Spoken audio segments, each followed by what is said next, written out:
Before you watch this video, I highly recommend you watch the previous video on this series first before watching this one. It's the only way to have a better understanding of why it happens in my Happy Tree Friends alternate universe. But if you already watched that one, then hope you enjoyed this one. A few months before the baby was born, Cain proposed to Delilah and they got married. All of the other reborn goddesses were there. Daisy, Ovasia, Patricia, Rose, Gigi, Opal, Lauren and Lisa were all there. Even Opal's husband, Paul, was also there. When Delilah threw the bouquet, Opal was the one who caught it, and so her and Paul would get married next. On the 7th of January, Delilah and Cain were getting prepared for the baby's arrival. But unfortunately for them, a lot of the hospitals in Happy Tree Town were very far away from their home, and their telephone was currently broken, so they couldn't call an ambulance. They never had the time to raise for extra money to get a new one because they were using up the money for the baby. They had to get clothes, foods, a crib, toys, furniture for the baby's room, everything. Cain insisted Delilah to give flying to the hospital a try, but Delilah refused. Since she not only thought that it would take too long and there wouldn't be enough time, but she also thought that it would be too dangerous to fly whilst carrying a baby and she was too heavy for Cain to carry. So the final option was to just have the baby at home, but Cain wasn't too keen on having the baby at home because there wouldn't be any doctors to weigh the baby, have their head measured, have a top to toe check and injection of vitamin K. Also, home births can lead to serious health risks on the mother and even the baby since it was her first baby. But Delilah says they would take the baby straight to hospital afterwards and it would be much safer to fly then and they would get there on time. Delilah also had no health problems or complications, so both her and the baby wouldn't be at risk. Delilah's water had already broke, so they didn't have much of a choice. It was already too late to get going anywhere. So Cain finally agreed to have the baby at home, and so they did. Now, since Delilah couldn't get an epidural because they were in a hospital, she went a warm bath to ease the pain instead. It was a very tough and risky experience, and after what seemed like hours, the baby was finally born. Delilah didn't have any time to bond with him since we immediately went to the hospital afterwards, and thankfully for them, there was no danger for Delilah or the baby. They did make sure that if they had another baby, which they did, they will have it in the hospital. They didn't want to risk anything bad happening, despite nothing happening with their first one. But still, they didn't want to take that risk again, even though it's less risky to have a baby at home when a mother's already been pregnant before. It would also have been much harder since they already had their son and they had to take him to the hospital as well. So after a few hours of making sure the baby was healthy, Delilah happily bonded with her newborn son and named him Splendid, like the goddesses told her to do so. Delilah and Cain were very relieved and pleased with their new son. They hoped they never had to deal with a home birth ever again. But unfortunately, they did. But not with their second baby. About 2 weeks after Splendid was born, Delilah and Cain finally got their new telephone. Delilah got a phone call from Opal saying that Paul had proposed to her yesterday night and that the wedding was on Friday. Delilah was very happy for her and she told Cain about it and he was willing to go to their wedding. Paul and Opal had their wedding and Cain and Delilah gladly came, along with Splendid, and they introduced him to them and everyone else we knew at the wedding. Opal said that she was also expecting her baby coming soon too, and Delilah and Cain congratulated her and Paul for their baby. Everything was going well with Splendid. His parents did the usual things that they would do with their babies. Feed him, cradled him, bonded with him, all of that. They would also sing him this lullaby, given to him by the goddesses. The name of the lullaby is called Something Just Like This.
They always sung it to him every night, which made him fall asleep very easily.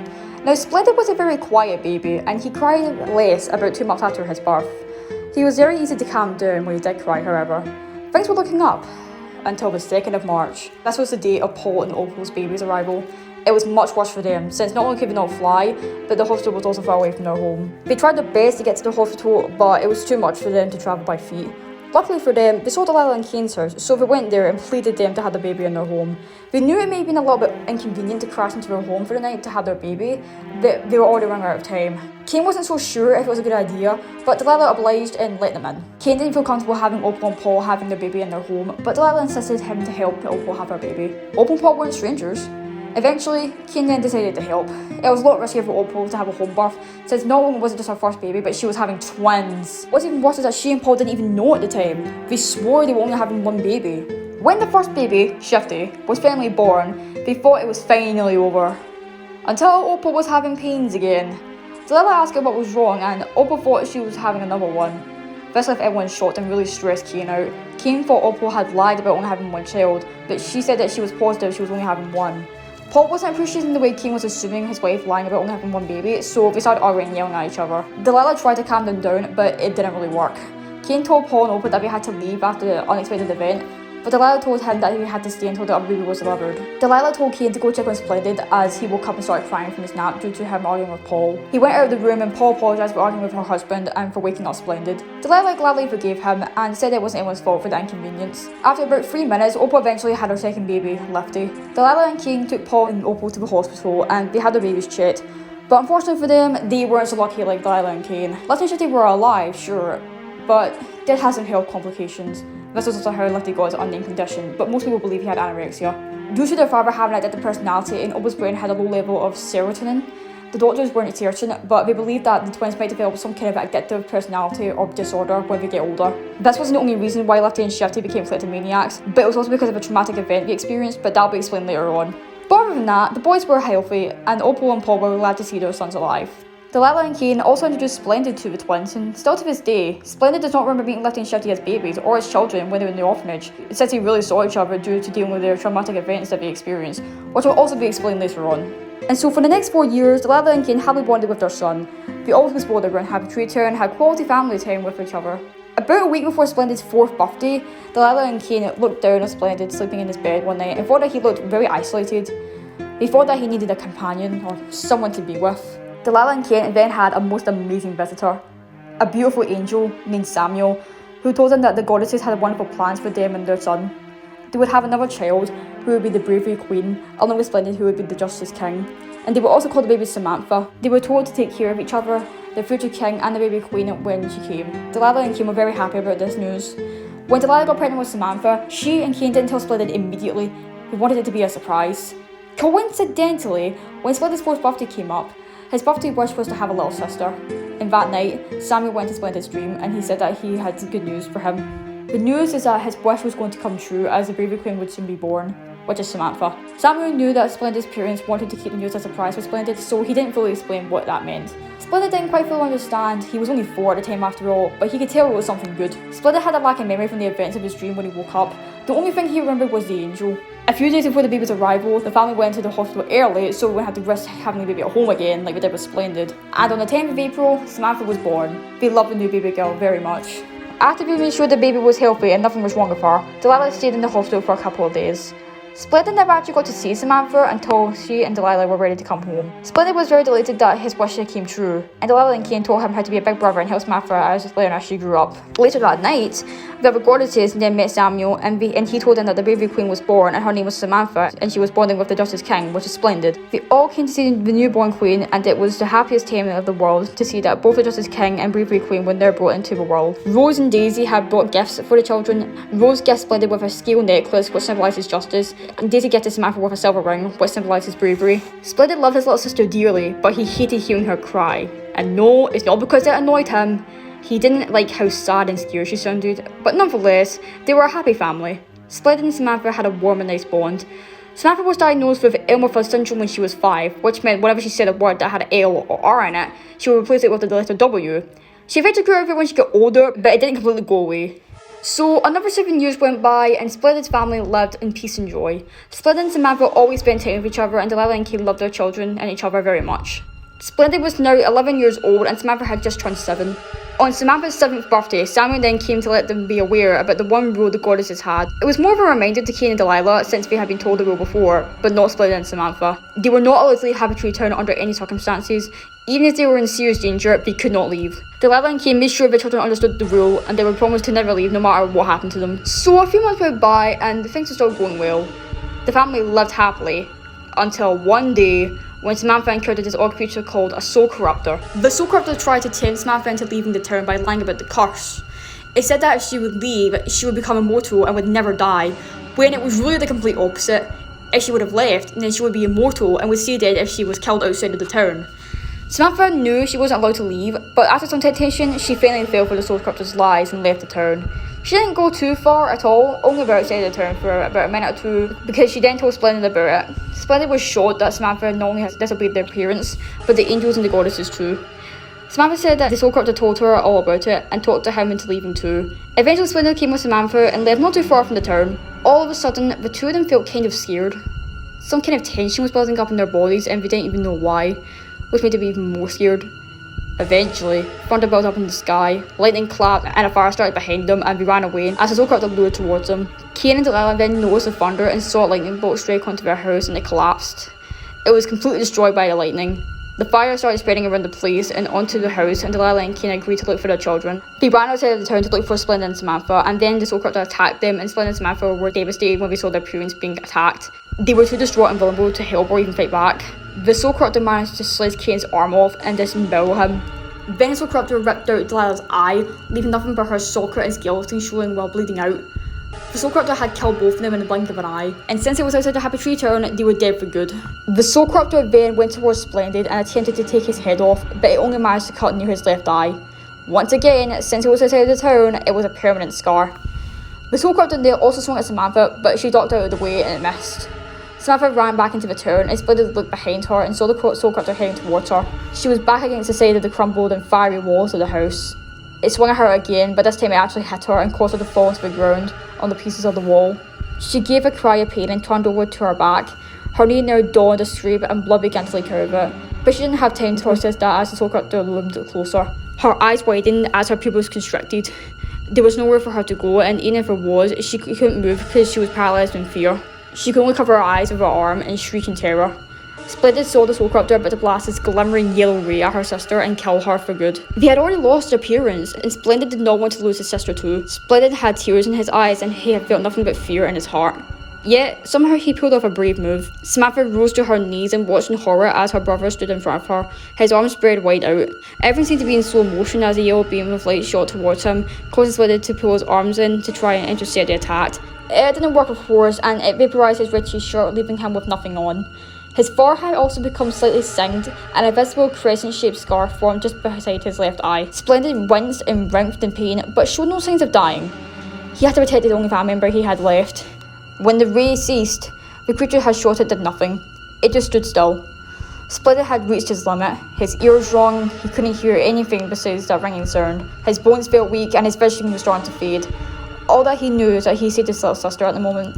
He couldn't even hear his thud when he fell to the ground. And his body started sparking with little lightning rods. They enveloped his body like a gyro spear and flashed in and out. He could still hear nothing, but Samantha had started shaking his body, trying desperately to wake her brother up. She called his name several times, but got no response from the comatose flying squirrel. Splendid's vision faded in and out as he had tried his hardest to open his heavy sky blue eyelids. His black eyes tried scanning his environment, but it was all disordered and warped. What he could make out was all colours and blobs. He then saw a brilliant turquoise colour that stood out amongst the green, brown and black blobs he saw. Then he felt his hearing returning a little bit and he got a faint voice screaming his name. The boy groaned in pain and felt his bones rattle with fear when he heard the screaming voice again. More yellow ribbons of lightning buzzed across his body as he tried to stand up. He couldn't, of course, but now his vision was starting to come back to being normal. It was still fuzzy though, and it briefly flashed between black and white and actual colour. With what little strength he had, he lifted his head and saw Samantha being lifted up by a creature, and he then hoisted out of his line of sight. He wanted to scream, he wanted to get up, he wanted to save his sister, he really wanted to do those things, but he couldn't. All he could manage was to raise his head slightly as well as shaking his hand. He tried reaching for his sister, but she was already thousands of feet away. And with that, Samantha was gone. She wasn't dead, but Splendid thought she was, however. Splendid then went out cold on the spot. Eventually, Splendid opened his eyes and was able to stand up. The ray started sparking around his body and he got all of his senses back. The thunder had calmed down a little, but it wasn't completely gone. Splendid then saw his dead parents lying near the house and instantly ran towards them, trying to wake them up, but they didn't move a muscle. Splendid called out for his sister, but she obviously didn't answer back. She was long gone. He didn't understand how or why this happened to him and his family. Then the soul corruptor found Splendid and chased after him. He ran into a forest trying to find help, but no one was around. He eventually got lost into the woods as it grew darker and darker as he could see the soul corruptor looming behind him. When it was about to swing at him, it was interrupted when Samuel found them. The soul corruptor then hid from Samuel and Splendid. Splendid was relieved that he was rescued, but he then got concerned since he might have knew what happened to him when he and Samantha caused the incident to happen. So he hid from Samuel. Samuel asked him why he was hiding, and it was because he and Samantha did a bad thing and he was scared. Samuel asked him if he and Samantha had left the town. Splendid said he did, but Samantha talked him into it, and the soul corruptor had talked her into it. Samuel was very disappointed in Splendid since he and his sister had disobeyed the parents, the goddesses, and Samuel himself. Splendid apologised with sympathy. He never wanted any of this to happen. The soul corruptor then came out of his hiding spot and mocked Samuel, but Samuel easily terminated the soul corruptor afterwards. Samuel then told Splendid that he unfortunately was no longer going to be able to guide him, since he trusted him and he had disobeyed him. Splendid asked Samuel why all this happened, and it was not only because he broke the goddess's rule, but also so he could understand that life isn't always filled with joy, and everyone suffers at some point in their lives. He had to learn what it was like to hurt and suffer pain. He couldn't have had all those good times with his family without experiencing something that was hard to accept, because if he never suffered, he would never understand what others would be going through when they suffered. Samuel explained that life was easy for him as a child, but it was not going to be easy for him when he becomes an adult. Samuel finally said that this was the last time that he was going to ever see Splendid, and he had to get out of the situation and find help on his own to get a better understanding of how life can be filled with both joy and sadness, good things and bad things.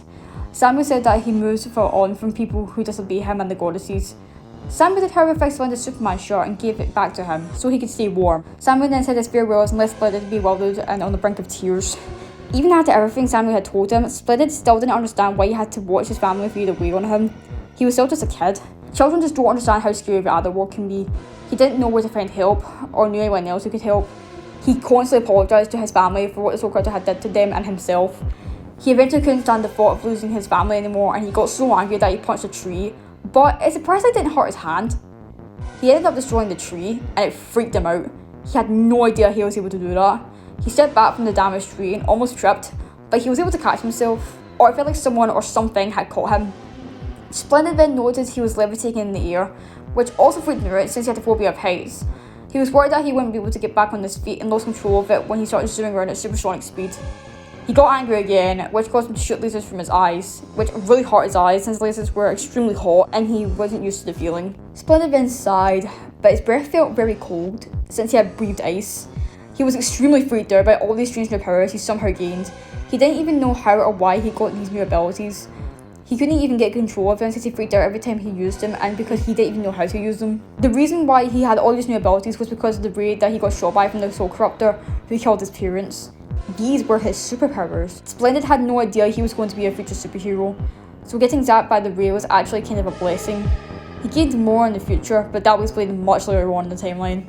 Splendid knew he wasn't going to get any help by just standing in the middle of the forest, so he tried to get out of the forest, but no matter where he went, he couldn't find his way out. He was extremely lost in the woods. He called out for help many times, but no one came for him. Splendid then lost all of his resilience and gave up.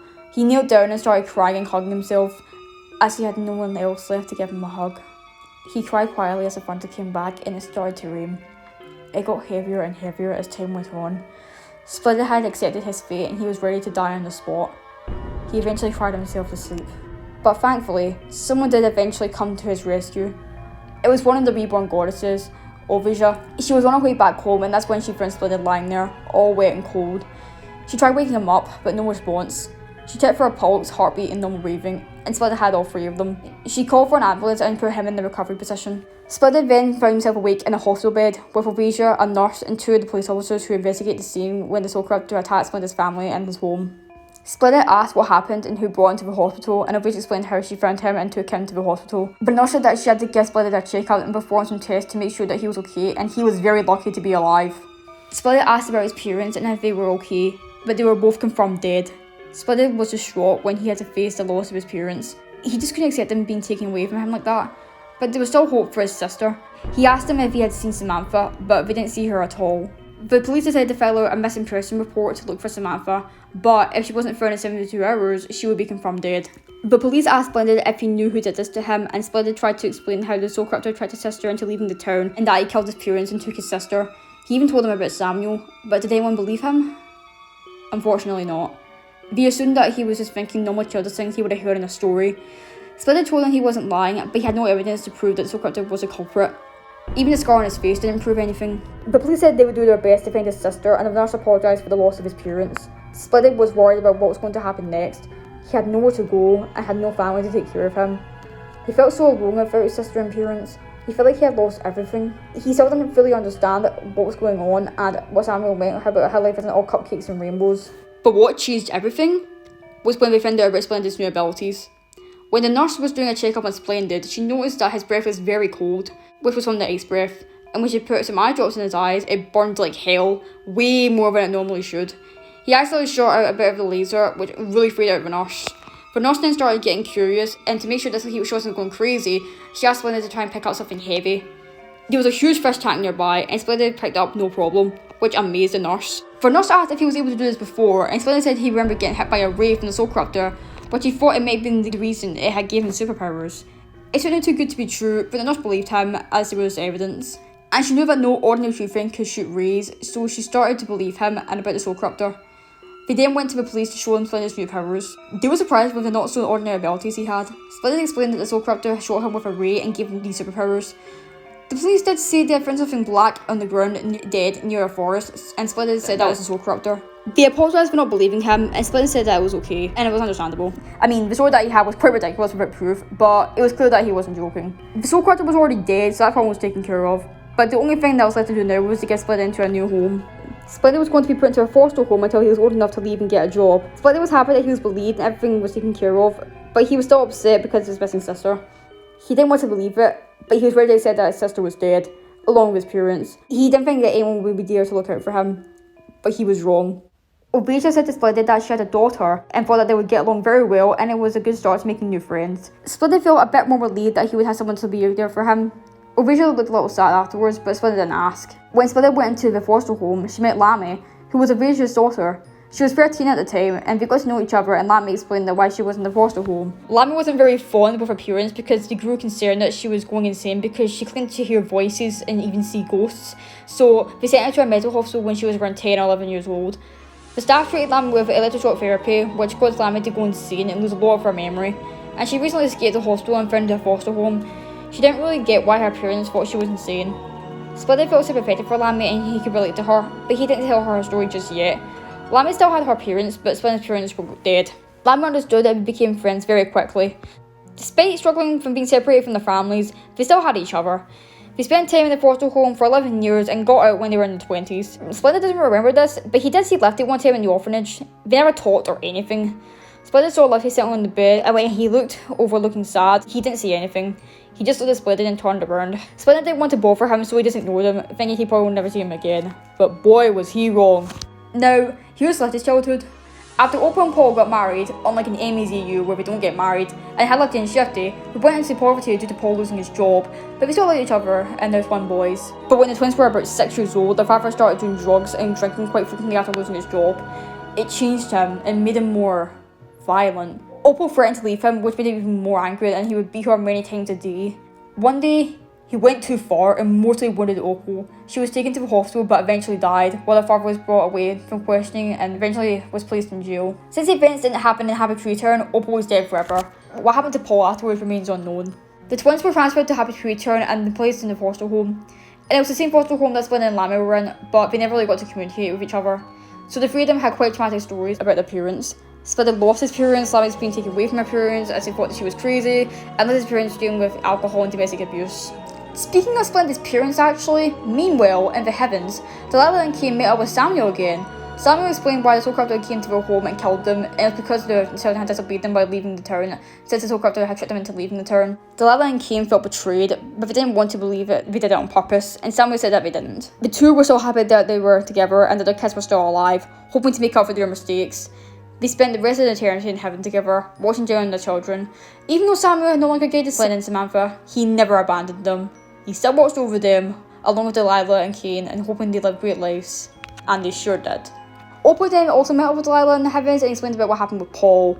She felt distraught that her lover had changed from drinking and drugs, and she became paranoid about him. Delilah felt sorry for Opal, but she was a bit relieved that her lover was nothing like that. Opal then admitted that she was a bit jealous of Cain since he was an innocent man and he had never drank alcohol or did drugs in his life. But that didn't mean that he was perfect. No one is. Delilah didn't understand this, but she explained that her life isn't perfect, as her and Cain died from the soul corruptors and that their children were scarred for life from it. And Lifty and Shifty were probably scarred from their childhoods too, due to their alcoholic father. Opal was just relieved that her and Delilah were no longer suffering from any of those things. Along with Cain, Paul would most likely be in hell unless he repented for his sins and could be given a second chance. But only time will tell. But what happened to Samantha? Was she dead? No, she wasn't. But Splendid believed so. After 3 days of the traumatic event that occurred, Splendid had been told that the police were unable to find Samantha and she was confirmed dead, which left him devastated, but he quickly accepted it. He was very hopeless at this point, so he just accepted that he had lost his whole family, when he didn't. Samantha was taken away, but not by soul corruptors. She wasn't kidnapped, she was actually rescued. The people that took her away were soul fighters, and they took her up into space. She was freaked out at first, as she had no idea where she was, or who any of the people are, as they were humans. She had no idea where Splendid was, or her parents, and she thought that Splendid was dead too, but he wasn't. The humans reasoned with her, and explained what happened. They said that they had saved her from the soul corruptor, and they needed her to be the new princess, since the previous one was assassinated recently. Samantha then met a human called Arlo Clover. He was very happy to see her, and wanted her to be the new princess. He thought she was perfect. Samantha tried to explain about her family, but the humans were too excited about her being princess, and they didn't really listen. But Samantha decided to be the new princess to help her get a medal of things, and this could be a new era in her life. And so she did, and she explained to Arlo about what happened to her family. Arlo felt sorry for Samantha and he said that she would get through things, but she really did miss her family dearly. But one day, she would reunite with Splendid. One day.